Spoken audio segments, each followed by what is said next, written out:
औज़ुबिल्लाहि मिनश्शैतानिर्रजीम बिस्मिल्लाहिर्रहमानिर्रहीम। अस्सलामु अलैकुम वरहमतुल्लाहि वबरकातुहू। दुआ करता हूँ मेरे मुसलमान बहन भाई दुनिया के किसी भी कोने में हों, खैर व अफ़ियत से हों। दुआ के लिए जब भी हाथ उठाएं, मुझे, मेरी फ़ैमिली को और तमाम मुसलमानों को अपनी दुआओं में ज़रूर शामिल कर लिया करें। कुछ तबीयत के इश्यूज़ चल रहे हैं, कुछ बेहतरी फ़ील हो रही है अल्हम्दुलिल्लाह। व्हाट्सएप पर लोगों को जवाब नहीं मिल रहा, बस दुआ करें कि जल्द सेहत हो और सबको जवाब मिले। जिनको जवाब नहीं मिल रहा थोड़ा सा इंतज़ार रखें, इंशाअल्लाह जल्दी जवाब मिल जाएगा।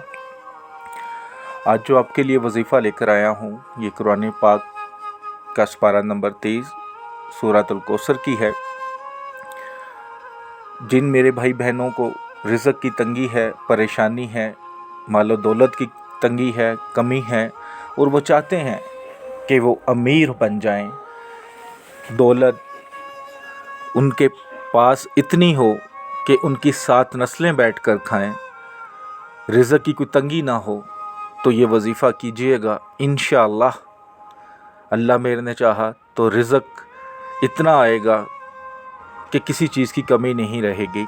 सब मेरे बहन भाइयों को इजाज़त है, मेरी बहनें पढ़ सकती हैं, मेरे भाई पढ़ सकते हैं। बहुत आसान वजीफ़ा है वो ये कि सबसे पहले तो 5 वक़्त की नमाज़ अदा करें। जब आप अल्लाह को याद करते हैं तो सबसे बेहतरीन जो तरीका है वो नमाज है। तो 5 वक़्त की नमाज़ पढ़ें और नमाज मगरिब जब आप पढ़ लें, दुआ कर लें, तो उसके बाद सिर्फ़ 21 मरतबा सूरह कौसर पढ़ लें, अव्वल आखिर 7 मरतबा दुरूद शरीफ के साथ। पढ़ने के बाद अल्लाह के हज़ूर दुआ करें। इंशाअल्लाह वो मेरे भाई जो बहुत परेशान है रिज़्क़ की वजह से, इंशाअल्लाह चंद ही दिनों में खुश होना शुरू हो जाएंगे।